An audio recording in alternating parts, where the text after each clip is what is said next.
इस वक्त की बड़ी खबर आपकी टेलीविजन स्क्रीन पर। पीएम आवास पर बड़ी बैठक, तीनों सेना प्रमुखों के साथ प्रधानमंत्री की यह बैठक। सीडीएस अनिल चौहान भी बैठक में मौजूद हैं।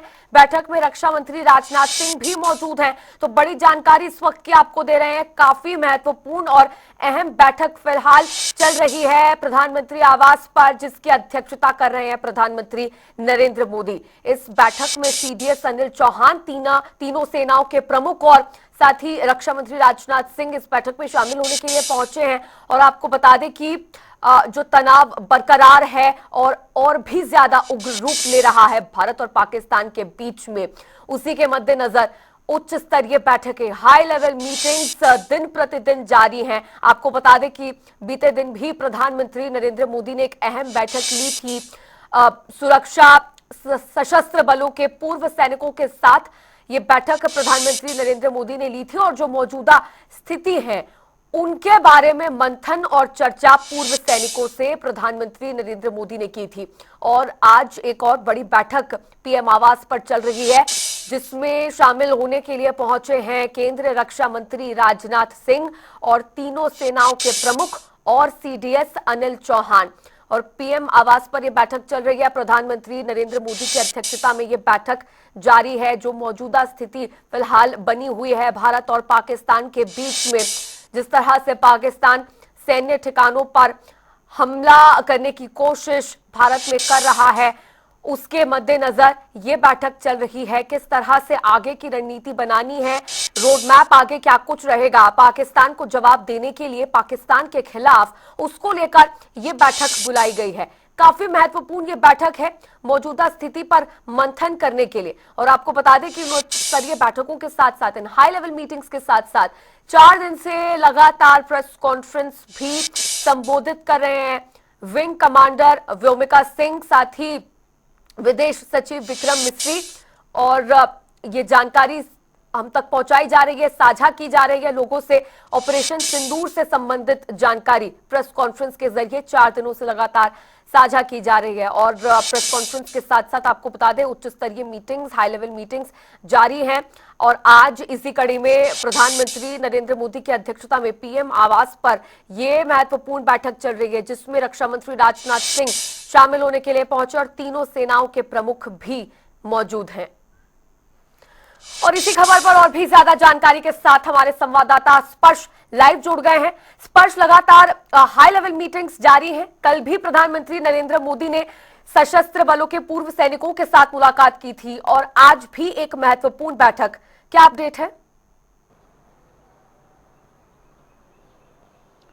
देखिए, बिल्कुल इस वक्त अगर हम बात करें प्रधानमंत्री आवास पर ये बड़ी बैठक जो है चल रही है। और बड़ी बैठक जो है उसमें तो तीनों सेनाओं के प्रमुख है वो भी शामिल है, सीडीएस शामिल है, रक्षा मंत्री राजनाथ सिंह जो है वो शामिल हैं। और जिस तरीके से पाकिस्तान लगातार भारतीय सीमा में अटैक कर रहा है ड्रोन मिसाइल के जरिए, उनकी स्थिति को लेकर जो है प्रधानमंत्री को अवगत जो है कराया जा रहा है, ब्रीफ किया जा रहा है। और पाकिस्तान के ऊपर किस तरह की कार्रवाई जो है वो भारत की तरफ से जो है की जा सकती है, उसको लेकर भी जो जानकारी है वो प्रधानमंत्री के साथ जो है वो साझा की जा रही है। और रणनीति जो है कहीं ना कहीं बनाई जा रही है कि काउंटर रणनीति या किस प्रकार से जो है पाकिस्तान के खिलाफ जो है देखने को मिलती हुई जो है नजर आ सकती है। इससे पहले भी देखा कि कल देर शाम भी इस तरीके से प्रधानमंत्री के आवास पर बड़ी बैठक हुई थी। जिस तरह की तस्वीरें थी, जिस तरह की बॉडी लैंग्वेज निकलकर सामने आई थी, बेहद शांत वो बॉडी लैंग्वेज जो है समझ आ रही थी। यानी पाकिस्तान किसी भी प्रकार की हरकत करता है तो उसको माकूल जवाब देने के लिए भारत जो है पूरी तरीके से तैयार है। और माकूल जवाब जो है दिया भी जा रहा है पाकिस्तान के, चाहे वो प्रोपेगेंडा वॉर की बात की जाए या फिर जिस तरीके से पाकिस्तान के ड्रोन है, मिसाइल है। प्रोपेगेंडा वार के संदर्भ में हम जहां तक बात करते हैं तो पाकिस्तान ने कहा था कि जो भारत का S-400 डिफेंस सिस्टम है उसको जो है तबाह कर दिया है पाकिस्तान ने। लेकिन आईएएफ ने सीधे तौर पर बता दिया कि भारत का जो एयर डिफेंस सिस्टम है वो पूरी तरीके से जो है ठीक है। इसके साथ साथ जो एयर डिफेंस स्ट्रिप्स होती हैं उनको लेकर भी ये कहा गया कि भारत की जो है तबाह की गई है। चाहे वो सिरसा की बात की जाए या फिर एक अन्य जगह की बात की जाए तो उसको लेकर सेना की तरफ से ऑलरेडी जानकारी दे दी गई है कि पूरी तरीके से जो दोनों जगहें हैं वो जो है सुरक्षित है। भारत की एयरफोर्स स्टेशन के संदर्भ में बात करें तो उसकी तस्वीरें भी जो है जारी की गई है। और जिस तरीके से जो पाकिस्तान है वो लगातार अब कार्रवाई करता हुआ नजर आ रहा है और खासतौर पर जो रिहायशी इलाके हैं उन पर जो है अटैक करता हुआ नजर आ रहा है, उसके खिलाफ किस तरीके की काउंटर रणनीति जो है वो बनाई जा सकती है, इसको लेकर जो है फिलहाल प्रधानमंत्री आवास पर बड़ी बैठक जो है चल रही है। बिल्कुल स्पष्ट काउंटर रणनीति किस तरह की रहने वाली है और रहनी चाहिए, इसको लेकर बैठक चल रही है। साथ ही एक और बड़ा मुद्दा है, एलओसी पर पाकिस्तान ने सीज फायर तोड़ा हुआ है और गोलीबारी पाकिस्तान की तरफ से लगातार एलओसी पर की जा रही है। जो सीमावर्ती इलाके हैं पुंछ उरी, वहां पर गोलीबारी पाकिस्तान कर रहा है, जिसकी वजह से वहां पर जो नागरिक रह रहे हैं और जो वाहन और चीजें हैं, काफी नुकसान वहां पर पहुंच रहा है। स्पर्श, आप कुछ कहना चाह रहे हैं? पहले मैं कुछ बड़ी जानकारियां बिल्कुल। दे दूं। देखिए बिल्कुल, मैं कुछ बड़ी जानकारियां दे दूं जो सोर्सेस के हवाले से निकलकर सामने आ रही है। जो भारत ने बदला लिया था पहलगांव आतंकी हमले का 7 तारीख को, जहां पर पाकिस्तान के जो कई आतंकी ठिकाने थे उनको नेस्तनाबूद करने का काम किया था, उनमें अब जो जानकारियां निकलकर सामने आ रही है, मसला उनमें जो टेररिस्ट मारे गए थे वो अलग अलग संगठनों के थे, उनको लेकर 5 जो टेररिस्ट हैं बड़े, उनकी जानकारी जो है फिलहाल निकलकर सामने आई है। पहला जो टेररिस्ट उस आतंक जो भारत की तरफ से जवाबी जो है कार्रवाई की गई थी, आतंकी ठिकाने नष्ट किए गए थे, मुदस्सर खालिद खास, ये जो है लश्कर तैयबा का जो है आतंकी था। इसको जो है 7 तारीख को जो भारत की तरफ से जवाबी कार्रवाई की गई थी पहलगांव आतंकी हमले के विरोध में, उसमें जो है मार दिया गया है। इसके अलावा अगर हम बात करते हैं तो हाफिज मोहम्मद जमील, ये भी जैश ए मोहम्मद का जो है एक जो है टेररिस्ट था और ये मौलाना मसूद अजहर का जो है ब्रदर इन लॉ है। ये जो है इसको भी जो है 7 तारीख को हुए भारत की जवाबी कार्रवाई में मार गिराया गया है। इसके अलावा बात करें तो मोहम्मद यूसुफ अजहर, जिसको उस्ताद जी या फिर मोहम्मद सलीम भी जो है कहा जाता था, और इसको भी जो है मारा गया है। ये IC 814 जो हाईजैकिंग केस था भारत का, उसमें जो है इसका नाम जो है सबसे पहले निकलकर सामने आया था। उसमें जो है ये वांटेड आतंकी था और उस आतंकी को भी जो है इस जो है पूरे जो भारत की तरफ से जवाबी कार्रवाई की थी उसमें जो है मार गिराया गया है। जैश ए मोहम्मद का ये आतंकी था जिसको यूसुफ अजहर के नाम से भी जो है दुनिया जानती है। इसके अलावा अगर हम बात करते हैं तो एक और आतंकी है खालिद, जिसको अबू अक्सा जो है कहा जाता था, और ये लश्कर तैयबा का आतंकवादी था और इसको भी जो है फिलहाल जो 7 तारीख को कार्रवाई हुई थी उसमें मारा गया। और जो एक और जानकारी निकलकर सामने आई है सोर्सेस के हवाले से, वो मोहम्मद हसन खान, ये भी जैश ए मोहम्मद का जो है जो आतंकी था, और इसको भी जो है जम्मू का जो भारत की सेना है उसने जो है ढेर कर दिया। तो ये कुछ जो नाम है जो कि 7 तारीख को भारत की तरफ से काउंटर स्ट्राइक की गई थी पाकिस्तान के ऊपर पहलगांव हमले के विरोध में ऑपरेशन सिंदूर के तहत, उसमें जो कई बड़े आतंकी है उनको फिलहाल जो है पूरी तरीके से ढेर करने का काम जो है किया, और उसकी जो जानकारी है वो भी जो है फिलहाल निकलकर सामने आई है।